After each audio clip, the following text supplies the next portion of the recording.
예담동산을 하기 전에 이제 1월 초에 저는 부모님으로부터 이제 독립을 하고 저희 부모님 본가와 가깝기는 하지만 제 집으로 이사를 했었어요.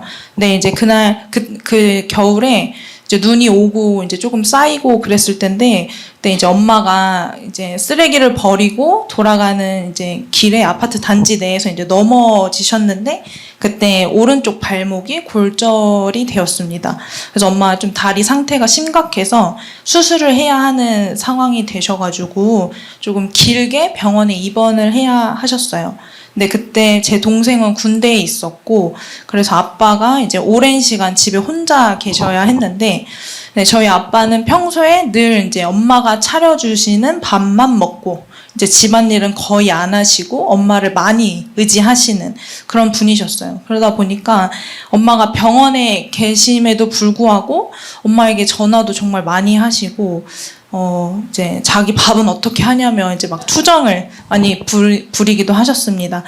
그러면 이제 엄마는 저에게 전화가 왔어요. 그러면 이제 아빠가 이랬다 저랬다 이런 하소연을 저한테 이제 다 하시면서 아빠한테 가서 밥도 좀 챙겨주고 같이 먹어라 이제 그런 부탁을 이제 저한테 하셨어요. 그래서 엄마가 입원해 계시는 동안에 제가 이제 회사에서 일이 끝나고 퇴근하면 아빠한테 가서 같이 밥을 먹고 이제 집안일도 조금 하고 아빠가 부탁하는 일을 해드리고 그다음에 저의 집에 이제 돌아가서 자고 이렇게 좀 반복을 했습니다. 네. 며칠은 괜찮았는데 이제 그런 기간이 이제 계속 길어지면서 저도 조금씩 지쳐갔어요. 그래서 육체적으로만 피곤하고 힘들면 그래도 버틸만 했을 텐데 이제 엄마 아빠의 그런 이제 연약하고 부정적인 말을 제가 이제 계속 들어주다 보니까 제 마음에도 영향이 오기 시작했습니다. 엄마는 이제 엄마대로 아빠에 대해서 그리고 이제 다친 그런 다리에 대해서 본인의 이제 마음의 상태에 대해서 그리고 막 퇴원 후에 있을 그런 상황들에 대해서 걱정과 두려움이 이제 막 가득한 그런 부정적인 말을 저한테 이제 막 계속 하시는 거예요. 그리고 아빠는 아빠대로 계속 어린아이 같이 내 밥은 어떻게 하냐, 막 나는 어떻게 하냐, 막 이거 해줘라, 저거 해줘라. 계속 저한테 제가 다 해결해 주길 원하고 제가 책임져 주길 바라는 그런 부담을 계속 저한테 주시는 거예요. 그래서 저도 초반에는 내 중심을 잘 지키면서 부모님을 섬기는 마음으로 도울 수 있는 부분은 돕고자 했는데 이제 시간이 계속 쌓이고 그 강도도 계속 쌓이면서 저는 점점 지치고 마음을 이제 지키지 못하고 많이 이제 좀 낙담되고 어려워했습니다. 좀 그런 상태로 그렇게 이제 몸도 마음도 많이 힘든 상태에서 예담동산을 하는 날이 되었습니다. 그래서 그날 아침에 이제 토요일이잖아요. 저는 아침에 진짜 오랜만에 푹 쉴 수 있는 이제 주말이 되었는데 아무것도 안 하고 그냥 쭉 쉬고 자고 싶다라는 마음이 들었어요. 그래서 가지 말까라는 생각이 스치기도 했습니다. 또 이제 앞에서도 막 여러 번 얘기 나왔지만 예담동산이 워낙 스페셜하잖아요. 그래서 좋다는 이야기들은 진짜 많이 들었는데 비밀 유지를 정말 철저하게 하기 때문에 가서 무엇을 하는지 얼마나 좋은지 제가 알 수가 없으니까 그래서 뭔가 구체적으로 기대하기보다는 뭔가 정말 좋을까라는 의심의 마음이 이렇게 훅 들어오기도 했었어요. 근데 하지만 이건 너무 유치하다. 나의 다운되는 상태로 인해서 내가 은혜의 자리에 가지 않는 그런 어리석음에 속지는 않겠다. 내가 그 정도 수준은 아니다라고 하면서 제가 이제 좋지 않은 생각과 마음을 거절하고 제 몸을 일으켜서 교회로 향했습니다. 이제 교회에 딱 이제 도착해서 저도 예담이로서 엄청난 하이텐션의 환영과 축복을 받으면서 이 자리에 들어왔습니다. 그리고 저는 이쪽 자리에 있었는데 제가 자리에 딱 앉아서 같이 함께 축복성을 부르는데 이유는 모르겠지만 눈물이 막 나는 거예요.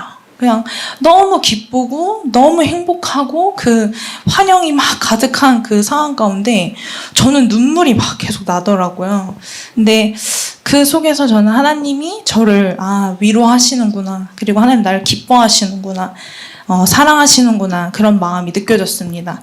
그래서 저도 이제 시작할 때 또 하나님께 저희가 막 기대하는 부분들을 이렇게 적었잖아요. 네, 제가 그때 하나님 앞에 제 마음을, 이 무거운 마음을 말로 다 표현도 못하고 하나님한테 그랬어요. 하나님, 제가 어땠는지, 제가 지금 어떤 마음인지 다 아시죠? 라고 이제 이렇게 적었고, 이제 마음을 정리하면서 이제 하나하나 이제 적어가는데, 그때, 문제를 문제로 여기지 않으면 더 이상 문제가 되지 않는다는 메시지가 떠올랐습니다. 부모님의 상태와 상황, 그리고 내가 겪고 감당해야 하는 부분들에 대해서, 이건 더 이상 문제가 아님을 영 안에서 받아들이고 믿음으로 고백했습니다. 저도 이제 이렇게 여러분들처럼 앞에 나와서 이제 제 소개를 하고 나눴는데, 그때 저는 이렇게 고백했어요. 문제는 더 이상 문제가 아닙니다. 그리고 하나님의 사랑에 압도당하고 싶다라고 고백을 했었습니다. 하나님의 사랑을 느끼고 경험하는 정도를 넘어서서 아버지의 그 강력하고 위대한 사랑에 완전히 잠기고 사로잡히길 기대하고 제가 선언했습니다. 그렇게 시작과 동시에 주님께서는 힘들었던 저의 마음을 이렇게 어루만져 주셨고, 제가 이 진리의 말씀에 집중할 수 있도록 제 마음을 계속 새롭게 해주셨어요. 그래서 제가 리더들이 나눠주는 이런 강의와 간증 이렇게 하나하나 들으면서 제 영이 계속 굳건하게 세워졌고, 제 마음과 생각이 새로워지면서 저의 본성대로 다시 반응을 하기 시작했습니다. 내가 어떤 존재인지, 나에게 무엇이 있는지, 내가 어떻게 살아가는지 그 진리의 말씀대로 정체성이 세워지니까 제가 자유함과 기쁨을 느낄 수 있었습니다. 그렇게 이렇게 계속 하나하나 이제 시간을 보내고, 이제 또 뒤에 또 특별한 시간이 있어요. 그때, 저도 그때 참여를 하면서, 이제 예수님께서 십자가에 지신 그 사건에 대한 이제 말씀을 이렇게 읽어주시는데, 저는 그때 이제 눈을 감고 그 말씀을 이렇게 들으면서 묵상을 하고 있었어요. 근데 그 예수님의 그 십자가를 지시는 그 말씀 구절을 이렇게 들으면서 묵상을 하는 그때, 하나님이 사랑으로 이 십자가를 감당하셨지. 하나님이 나를 이렇게 사랑하시지. 정말 그 누구와도 무엇과도 바꿀 수 없는 그 사랑을 나에게 주셨구나.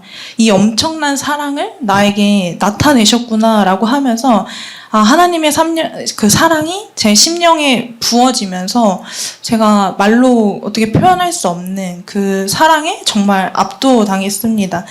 하나님의 사랑이 제 영과 혼과 몸, 그 전 인격에 정말 그 충만함 그 이상으로 이렇게 채워지면서 저를 감싸 안아주시는 거예요.